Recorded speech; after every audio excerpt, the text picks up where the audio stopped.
everyone. Welcome to this video where we are going to discuss about the concept of real-time CPU scheduling. So let's get on with the lecture. What do you mean by real-time scheduling? What do you mean by a real-time system? What are the different criteria we need to take into consideration when designing such a scheduling system? So first things first, మనం ముందు real time scheduling నేర్చుకోవాలి అంటే అసలు real time system అంటే ఏంటో తెలుసుకోవాలి. Real time system అంటే ఏంటి, దీనికి ఇంతకుముందు చెప్పిన వాటికి ఉన్న డిఫరెన్స్ ఏంటి, మనం ఎందుకు సెపరేట్ గా రియల్ టైం సిపియు షెడ్యూలింగ్ అనేది నేర్చుకోవాలి అనేది మనకు ఒక క్లారిటీ ఉంటే it will become much more easier for us to deal with this. పేరులోనే ఉంది, the name itself is self explanatory. It is talking about something called as a real-time system. So a system which actually works in real time, which handles real-time applications. General ga real-time systems వచ్చేటప్పటికి దీనికి specific గా separate గా operating system ని design చేస్తాం. ఏ operating system అయితే ఈ real time applications handle చేస్తుందో దాన్ని RTOS అంటారు, రియల్ టైమ్ ఆపరేటింగ్ సిస్టమ్ అని కూడా పిలుస్తారు. So these real time system means that the system is actually working in real time and it has to handle tasks in real time itself. Sir, real time tasks annar kada ante enti? The primary difference is మనం normal గా చేసుకునే scheduling tasks కి ఈ real time tasks ఏంటంటే these task do have a dead line. ఆ dead line లోపల ఆ task అనేది కంప్లీట్ అవ్వాల్సిందే. So they have some requirements. ఆ రిక్వైర్మెంట్స్ ని మీట్ అయ్యేటట్టుగా మనం షెడ్యూలింగ్ కానివ్వండి ఆపరేటింగ్ సిస్టమ్ కానివ్వండి డిఫైన్ చేస్తాం. So unless until you satisfy those requirements you will not be able to do such things. ఆ రియల్ టైమ్ సిస్టమ్ ని మనం ఇంప్లిమెంట్ చేయలేం. జనరల్ గా రియల్ టైమ్ సిస్టమ్స్ లో రెండు రకాలు ఉంటాయి. ఒకటి హార్డ్ రియల్ టైమ్ సిస్టమ్ అంటాము, ఇంకో దాన్ని సాఫ్ట్ రియల్ టైమ్ సిస్టమ్ అని అంటాము. ఇప్పుడు రియల్ టైమ్ సిస్టమ్ అంటే అర్థమైంది కదా. Real time system is something which actually handles real time applications. Sir real time applications అంటే ఏంటి? లెట్ us ఫస్ట్ నాకు బాగా గుర్తొచ్చేది, when you are driving a car, ఏమైనా యాక్సిడెంట్ అయితే air bags fraction of a second లో open అవ్వాలి. Who tells those airbags to deploy? Sensors. Imagine if it deploys 2 seconds late. What is the purpose? ఉపయోగం ఉంటుందా? ఉండదు. Similarly, you must have seen in ICU there are many healthcare support systems. They keep on beeping. Now what if suddenly a patient falls sick and he needs immediate attention? An alarm should go off. Pulse rate పడిపోయినా కానీ లేకపోతే heart beat ఆగిపోయినా కానీ వెంటనే alarm beep అవ్వాలి, so that somebody can come in and do something. అక్కడ కూడా imagine if it happens 1 minute late, that minute or that time is the actual difference between life and death. So అలా real time applications అదొకటి. And more me multimedia gaming అనుకోండి, లేదా multimedia video streaming అనుకోండి, online game playing అనుకోండి, ఇవన్నీ real time సిస్టమ్సే. వీటిలో రెండు categories, ఒకటి వచ్చి హార్డ్ రియల్ టైమ్ సిస్టమ్ అంటాము, ఇంకో దాన్ని సాఫ్ట్ రియల్ టైమ్ సిస్టమ్ అని అంటాము. So first let me talk about the soft real time system. So soft real time system అంటే ఏంటి? Soft real time system is one which is not stringent. అంటే full restricted కాదు ఇది. They provide no guarantee as to when a critical real time process will be scheduled. అంటే నువ్వు ఇది కూడా real time సిస్టమే, this also handles real time applications, but it does not guarantee that with in the dead line నీకు పక్కాగా పని అయిపోతుందని guarantee ఇవ్వదు. They guarantees that this real time task will be given priority over other tasks. వేరే tasks తో పోల్చుకుంటే ఈ real time tasks కి హై ప్రయారిటీ ఇచ్చి ఎగ్జిక్యూషన్ స్టార్ట్ చేస్తుంది. అంతేకాని with in the deadline లోపల కంప్లీట్ చేస్తుందన్న గ్యారంటీ ఉండదు. So of course if everything's okay, this also gives you good performance, but if the timing needs are not done or not met perfectly, the performance of the soft real time system degrades slowly. అంటే ఆ timing జరుగుతా ఉందనుకోండి, degradation కూడా అలా అవుతుంది. ఇప్పుడు let us say that if you are playing an online game and if you are shooting an enemy and మీరు ఇక్కడ once you press the trigger it takes maybe 2 seconds late. Of course it does not have an impact, అదేం system crash అయిపోదు, but still the performance is being degraded. అలా ఉంటుంది soft real time system. దీనికి complete కాంట్రరీగా we have something called as hard real time system. ఇందాక నేను చెప్పాను చూసారా, ఎయిర్ బ్యాగ్ డిప్లాయ్మెంట్ కానివ్వండి, హెల్త్ కేర్ సిస్టమ్స్ లో కానివ్వండి, హెల్త్ మానిటరింగ్ సిస్టమ్స్ కానివ్వండి, all of those are hard real time systems. Hard real time systems have very stringent requirements, strict requirements. అంటే within the deadline లోపల మనం గనక process ని execute చేయలేకపోతే it is waste. That means the entire system is a failure. there is no outcome to execute. System degrade out onto undadu. It is a complete failure. So a task must be serviced by its deadline, and if the deadline has passed, నువ్వు service చేసిన ఒకటే చేయకపోయినా ఒకటే. Car గుద్దేసిన తర్వాత మనం ఒక 1 or 2 seconds తర్వాత air bags deploy అయితే డిప్లాయ్ అవ్వకపోతే its purpose is not served. Its purpose is only served if it saves life, right? So you can see here, service after the deadline has expired is the same to no service at all. Ante hard real time system lo మనం ఆ requirement అంటే ఆ dead line లోపల execute చేయగలిగితేనే మనకి ఈ process అనేది execution complete అవుతుంది, లేదా మొత్తం సిస్టమ్ ఫెయిల్యూర్ కింద తీసుకుంటాం. So hard real time systems have total failure if their timing needs cannot be met. ఇంత మనం అనుకున్నాం automatic airbag deployment, assembly line robotics, so they have stringent requirements. You have to meet those requirements. There is no other way around it. నాకు ఇది కుదరదు లేకపోతే slow అయినా పర్లేదు అనుకోవడానికి ఉండదు. That is the reason hard real time systems are very restrictive in nature, while soft real time systems are less restrictive. So ఇది real time systems అంటే. మనం ఈ రియల్ టైమ్ సిస్టమ్స్ కి డిజైన్ చేసే ఆపరేటింగ్ సిస్టమ్ ని real time operating system అంటాం. And మనం next చెప్పుకోబోయేది real time CPU scheduling. So general గా ఇప్పటి వరకు మనం టాస్క్స్ ఓన్లీ ప్రయారిటీ బేస్డ్ చేసుకుంటే వెళ్ళాం కదా, అదే సిపియు షెడ్యూలింగ్ అల్గారిథమ్స్ ని రియల్ టైమ్ సిస్టమ్స్ మనం ఇంప్లిమెంట్ చేయలేము. The ones which we discussed until now, all those do not meet the requirements for a real time system. So we need to take into consideration what are all the factors that need to be met, or what are the requirements of the process when you want to learn real time CPU scheduling. So let's see. So ఇవి scheduling చేయాలి అంటే ముందు మనకి అసలు ఏమేం consideration తీసుకోవాలి, ఏం factors impact ఉంటుందనే తెలుసుకోవాలి. A real time system is event driven in nature, ante kada. So you don't expect a car to have an accident every time. Maybe it happens once in a lifetime, right? So is event driven in nature. When an event occurs, the system must respond to and service it as quickly as possible. జరగాలి. Real time system definition అదే. ఒకవేళ event ఏమైనా జరిగితే దాని response ని వెంటనే immediate గా మనం సర్వీస్ చేయాలి. We have to provide response, immediate response with in a specific dead line. Now event latency అనే దాన్ని, it is the time between the occurrence of a triggering event and the completion of the systems response to the event. So ఇక్కడ చూడండి, ఇక్కడ time T0 దగ్గర ఏదో event జరిగింది. So this is your T0, something happened here, and T1 is the time the actual system has responded. So ఈ time difference between T0 and T1 ని మనం event latency అంటాం. సో ఈ event లేటెన్సీని మనం ముందే డిఫైన్ చేసి ఉంచుతాం రియల్ టైమ్ సిస్టమ్స్ లో. We know how much time it has to take. So within how much time the system has to react, right? దాన్ని ఈవెంట్ లేటెన్సీ అంటాం. అఫ్ కోర్స్ ఒక్కొక్క ఈవెంట్ డిఫరెంట్ ఈవెంట్ లేటెన్సీస్ ఉంటాయి. కొన్ని critical వాటికి event latency తక్కువ ఉంటుంది. Okay, so generally there are many computer controlled application where delays in critical processing can have undesirable or even disastrous consequences. అది complete disasters అయిపోతుంది. ఇది మన ఈవెంట్ లేటెన్సీ కనుక ఎక్కువ ఉన్నా, లేకపోతే మనం స్పెసిఫై చేసిన దానికన్నా ఎక్కువ టైంలో కనుక రియాక్ట్ అయితే it takes more time beyond this. దీన్ని ఈవెంట్ లేటెన్సీ అంటాము.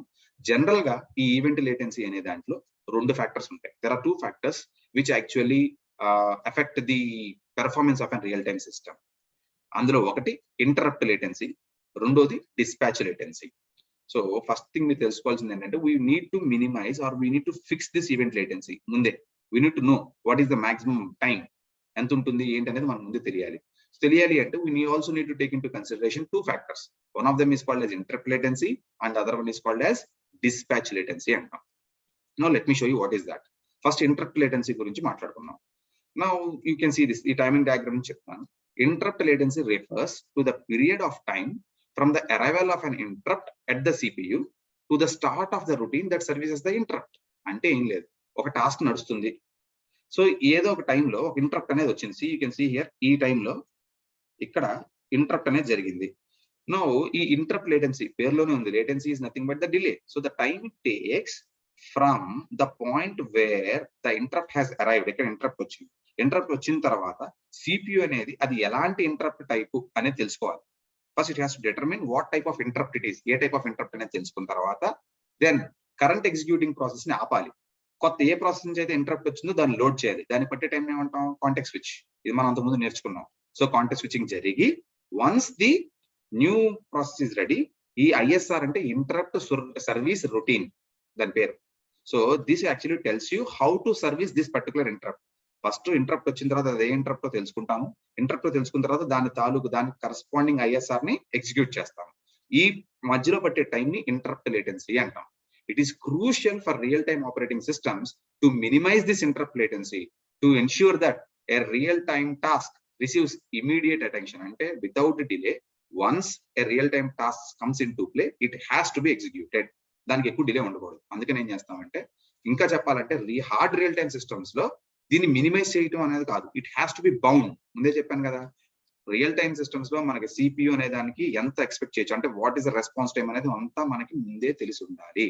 So for hard real-time systems, interrupt latency must not simply be minimized. It must be bounded to meet the strict requirements of the system. So I can't say that I will try to see as minimum as possible. Anta taggichagalite anta taggistanu antaniki kudaradu. I should know that, okay, for this type of event, my interrupt latency will be maybe 2 nanoseconds or 3 nanoseconds. Ala nenu munde bound cheyagalunnaru. Because hard real-time systems, I keep on saying, they have strict requirements, stringent requirements. If you don't meet those requirements, if you are unable to complete the execution of that particular task within the specified deadline, your system is a total failure. So you have to design your operating systems in such a way. మన real time operating systems కి normal operating systems కి తేడా అదే. Real time operating systems లో మనం ఇచ్చేటువంటి task ని ఆ పర్టికులర్ డెడ్ లైన్ లోపల ఎట్టి పరిస్థితిలోనూ ఎగ్జిక్యూట్ అవ్వాల్సిందే. Now let us talk about dispatch latency. ఇది ఇంతకు ముందు కూడా మనం చదువుకున్నాం.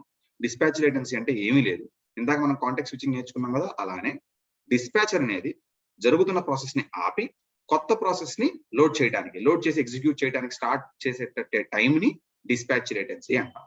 So providing real time tasks with immediate access to the CPU mandates that real-time operating systems minimize this latency as well. So interrupt latency తో పాటు dispatch latency ని కూడా ఎంత తగ్గించగలిగితే అంత కరెక్ట్. జనరల్ గా ఏం చేస్తామంటే ఇది తగ్గించడానికి preemptive kernels ఇంప్లిమెంట్ చేస్తాం. So in real time systems we execute preemptive kernels. So ఇందులో కూడా చూడండి, ఇందులో ఏంట్రా అంటే ఇదిగోండి, ఇది రెస్పాన్స్ ఇంటర్వెల్, ఇంటరప్ట్ ప్రాసెసింగ్ అయిన తర్వాత దీన్ని ఇక్కడ ఈ పర్టికులర్ దాన్ని డిస్పాచ్ లేటెన్సీ అంటాం. In dispatch latency you have one of it is conflict phase. After the conflict phase, then you have the dispatch phase. Dispatch phase అంటే యాక్చువల్గా ఓల్డ్ తీసేసి కొత్త దాన్ని లోడ్ చేయడం. ఈ కాన్ఫ్లిక్ట్ ఫేజ్ అంటే ఏం లేదు, there are 2 things that we need to take into consideration during the conflict phase of this dispatch latency. ఏంటి సార్ అంటే ఇక్కడ కరెంట్ ప్రాసెస్ ఏదైతే జరుగుతుందో, ఏదైతే ఎగ్జిక్యూట్ అవుతుందో దాన్ని ప్రియంప్ట్ చేయడం. The first thing is preemption. రెండోది, ఒకవేళ హై ప్రయారిటీ ప్రాసెస్ ఎగ్జిక్యూట్ కావాలి అంటే దానికి రీసోర్సెస్ కావాలి. ఆ రీసోర్సెస్ కనుక లో ప్రయారిటీ ప్రాసెస్ దగ్గర కనుక అట్టి పెట్టుకుంటే, if a low priority process has acquired the resources that is required by a high priority process, you have to preempt them, you have to make it release it. ఆ low priority process దగ్గర నుంచి ఆ resource ని release చేసి ఈ high priority process కి assign చేయాలి. అవన్నీ ఈ కాన్ఫ్లిక్ట్ ప్లేస్ లో జరుగుతుంది. కాన్ఫ్లిక్ట్ ప్లేస్ లో అంతా అయిపోయిన తర్వాత then the dispatcher comes into play, it loads the new process and here the time it starts its execution. So దీన్ని మనం dispatch latency అంటాం. So real time operating system ని డిఫైన్ చేసేటప్పుడు we need to take into consideration both the interrupt latency as well as your dispatch latency. రెండు మనం execution లో consideration లోకి తీసుకుని we have to see we maintain some bounded time limit for these two latencies. Okay, now అందుకని ఏం చేస్తామంటే, so మనకి ఇదన్నీ తెలిసింది కాబట్టి generally we use a technique called as admission control algorithm. Admission control algorithm అంటాం దీన్ని. పేరులోనే ఉందిగా, admission control algorithm, a algorithm which controls the admission of processes. అంటే ఏంటి సార్? సో ఈ అడ్మిషన్ కంట్రోల్ అల్గోరిథం లో ఏ ప్రాసెస్ అయినా సరే మన క్యూలోకి ఎంటర్ అవుతున్నప్పుడు it must specify it's needs. So ఆ ప్రాసెస్ అనే దానికి డెడ్ లైన్ ఏంటి అనేది మనం ముందే చెప్పాలి ఇప్పుడు దాన్ని లాంచ్ చేసేటప్పుడు. Then the scheduler does one of the two things. ఏం చేస్తుంది? It either admits the process, guaranteeing the process it will complete on time. ఎప్పుడైతే ప్రాసెస్ నాకు డెడ్ లైన్ ఇది, నా బర్స్ట్ టైం ఇది అని చెప్తుందో, షెడ్యూలర్ అనేది అది చెప్పినటువంటి నీడ్స్ ని కన్సిడరేషన్ లోకి తీసుకుని it can do 2 things. One is it will accept it. Okay fine, నీకు పక్కాగా గ్యారంటీగా అది ఎగ్జిక్యూట్ అవుతుంది అని చెప్తుంది. రెండోది, it simply rejects the request. ఎందుకు? Because there is no way it can guarantee the task will be executed within the deadline. So ఇచ్చిన డెడ్ లైన్ లోపల టాస్క్ ని మనం సర్వీస్ చేయలేనప్పుడు రిజెక్ట్ చేస్తుంది. బికాస్ మనం చేసిన ఒకటే చేయకపోయినా ఒకటే. So the process of deciding the execution order of real time tasks depends on the priority of the task. ఇది మోస్ట్ ఇంపార్టెంట్ అన్నిటికన్నా. Depends on the priority of the task. So ఇది ఎందుకు sir priority of the task అనేది చూడండి. ఇక్కడ 2 టాస్క్లు ఉన్నాయి. Task A, there are 2 tasks. Task A అనే దానికి డెడ్ లైన్ ఏంటంటే 5 మిల్లీ సెకండ్స్, అంటే 5 మిల్లీ సెకండ్స్ లోపల అయిపోవాలి. And execution time is 3 seconds. Okay, అలానే టాస్క్ బి ఏం చేస్తుందంటే, task below the dead line is 7 milli seconds లోపల అయిపోవాలి and execution time is 4 seconds. ఒకవేళ నేను ఈ 2 టాస్క్ నా క్యూలో ఉన్నాయి, ఇప్పుడు నా షెడ్యూలింగ్ ఎలా ఉండాలి? I should be able to schedule these 2 tasks in such a way that both of them meet their requirements.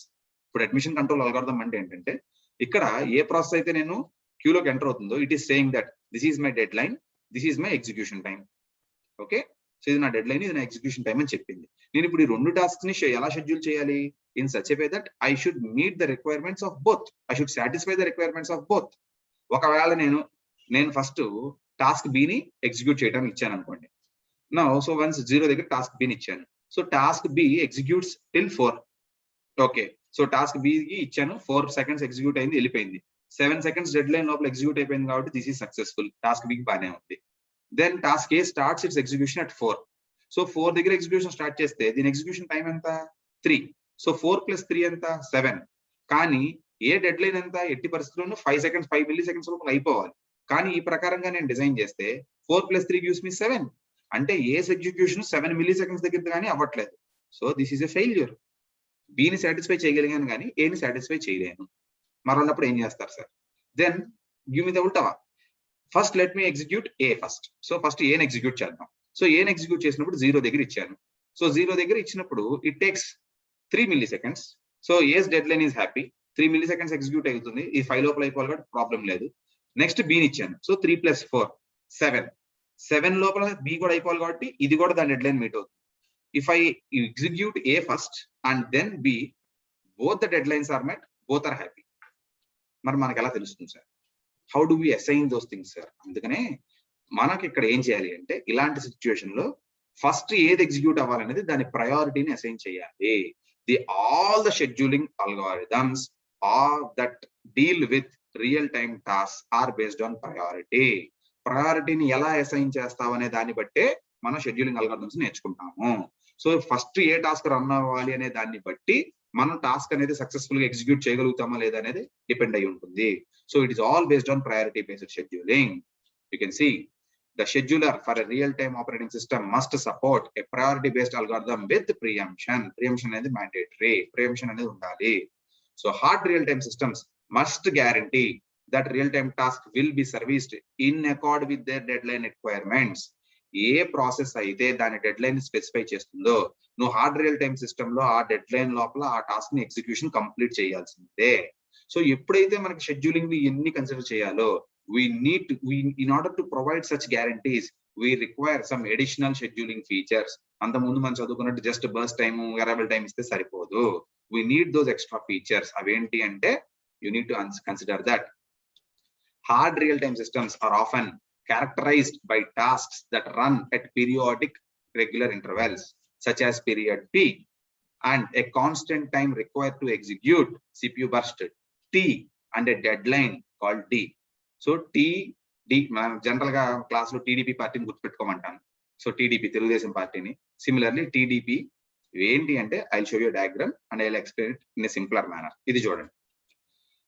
So మీరు లెట్ మీ సే దట్ ఒక హాస్పిటల్ ఉందనుకోండి. హాస్పిటల్లో ఐసీయూలో ఒక పేషెంట్ ఉన్నాడు అనుకుందాం. ఐసీయూలో మనకి అన్ని సిస్టమ్స్ గుచ్చుతారు కదా. You have all those systems attached to the body. So for every 10 seconds there is a system which monitors your blood pressure, right? Blood pressure for every 10 seconds it repeats itself. 10 కాదులేండి 30 అనుకుందాం, ఇంకా ఈజీగా ఉంటుంది. So ప్రతి 30 seconds కి blood pressure అనేది monitor చేయాలి. Blood pressure monitor చేయడానికి పట్టే టైం 5 seconds. మానిటర్ చేయడానికి పట్టే టైం 5 seconds. ఇది 30 seconds స్లాట్ లో ఎట్టి పరిస్థితుల్లో ఫస్ట్ 10 seconds లోపల అయిపోవాలి. ఇది యాక్చువల్ గా మానిటర్ చేయడానికి పట్టే టైం. ఇది మానిటరింగ్ టైమ్. ఇది ఎగ్జిక్యూషన్. అంటే this is monitor bar execution అనుకుందాము. Executing time. ఇదేంటారంటే dead line.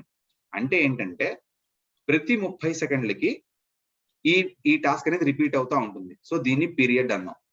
Let me call it as period. So this task repeat it self for every 30 seconds. And ఈ 30 seconds లో actual execution ఇప్పుడు 5 seconds పడుతుంది. So this is your execution time T. And నేనేమంటున్నాను, ఈ 30 seconds లో ఎట్టి పరిస్థితుల్లోనూ first 10 seconds లోపల ఇది జరిగిపోవాలంటున్నాను. అంటే 0 దగ్గర స్టార్ట్ అవ్వచ్చు, 5 దగ్గర స్టార్ట్ అవ్వచ్చు. 5 తర్వాత స్టార్ట్ అయిందంటే వేస్ట్. ఎందుకు సార్ 10 seconds లోనే చేస్తున్నారు? Because if there is an issue I have to allow the other system to verify what to do. అర్థమవుతుందా? దీన్ని డెడ్ లైన్ అంటాం, డి. సో ఇదిగోండి డయాగ్రామ్ చూడండి. This is a periodic task. ఇది 30 seconds అనుకుందాం. ఏది ప్రతి 30 సెకండ్లకి పేషెంట్ బ్లడ్ ప్రెషర్ మానిటర్ చేయటం. అండ్ ఆ బ్లడ్ ప్రెషర్ మానిటర్ చేయడానికి పట్టే టైము 5 milliseconds అనుకుందాం. So this is your T. And ఈ ప్రతి పీరియడ్ లోను, అంటే ఒక్కసారి ప్రతి 30 seconds లోను ఫస్ట్ 10 seconds లోపల నేను కంపల్సరీగా దాన్ని మానిటర్ చేయాల్సిందే. So with in the first 10 seconds I need to complete my execution. ఈ 5 seconds అయిపోవాలి, దాన్ని డెడ్ లైన్ అంటాం. సో ఇది 10 అనుకోండి, 30 అనుకోండి. So these are the 3 things that a process should specify. You have to know the period P, you have to know the burst time T, and you also have to know the deadline D. General ga maatladukunte the relationship between these 3 are T less than, D less than or equal to P.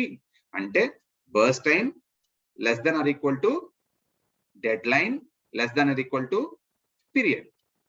So period అనేది constant గా మనకి వస్తూ ఉంటుంది. అలానే dead line అనేది ఆ period లోపల నీ ప్రాసెస్ ఎంత సేపు లోపల ఎగ్జిక్యూషన్ కంప్లీట్ అవ్వాలి అనే దాన్ని డెడ్ లైన్ అంటాం. యాక్చువల్ గా ప్రాసెస్ ఎగ్జిక్యూషన్ పట్టడానికి, ఎగ్జిక్యూషన్ కంప్లీట్ అవ్వడానికి ఎంతసేపు పడుతుంది అనే దాన్ని టీ అంటాం, first time. So T less than or equal to D less than or equal to P. So ఇలా బేస్ చేసుకుని మనకి ఇచ్చిన ఈ రిక్వైర్మెంట్స్ ని బట్టి we have to design an algorithm which assigns priorities accordingly. దేన్ని బేస్ చేసుకుని ప్రయారిటీని అసైన్ చేస్తాము. This is a small tree kind of thing. So real time scheduling లో ఆన్లైన్ ఒకటి, ఆఫ్లైన్ ఒకటి. మనం జనరల్ గా ఆన్లైన్ చదువుతాము. ఆన్లైన్ లో ఫిక్స్డ్ ప్రయారిటీ అంటే నేను ఒకసారి ఒక ప్రాసెస్ కి ఫిక్స్డ్ ప్రయారిటీని మెయింటైన్ చేశాను అనుకోండి. దాని కింద 2 algorithms ఉన్నాయి. Rate monotonic, dead line monotonic. ఇక్కడ కనిపిస్తుంది కదా, ఆర్ఎం అంటే రేట్ మోనోటోనిక్, డిఎం అంటే డెడ్ లైన్ మోనోటోనిక్. అలా కాకుండా డైనమిక్ ప్రయారిటీస్ అంటే ఎప్పటికప్పుడు నా వచ్చిన ప్రాసెస్ ను ప్రయారిటీస్ మారిపోతా ఉంటాయి. సో అంటే ఒక అసైన్ చేసి అది స్టాటిక్ ప్రయారిటీ కాదు, డైనమిక్ ప్రయారిటీ కనుక ఇచ్చాను అనుకోండి, దాని కింద కూడా 2 algorithms ఉన్నాయి. ఆర్ఎం ప్లస్ పిప్ అంటే ఏంటి, rate monotonic plus priority inheritance protocol, RM plus PIP. And EDF ante earliest deadline first. In my next videos, I will discuss about these protocols with 1 or 2 examples each. Ante ela work avutayi anedi I will be discussing in one video about the rate monotonic protocol or rate monotonic scheduling algorithm, and I will also discuss the earliest deadline first scheduling algorithm. Ida kaakunda table driven lo we have another one called as proportional sharing antamu, adi kuda cheptanu. Proportional sharing algorithm antamu. ఇదేంటంటే ఈ priorities అలా కాదు, మనం ముందే define చేసేస్తాం ఎంతకి ఏంటి అనేది. Will discuss at that time. So if you are happy with what it is, so do subscribe to my channel. Thank you very much guys. Take care and all the best. If you have any queries regarding this, please you can put it in the comment section. Thank you.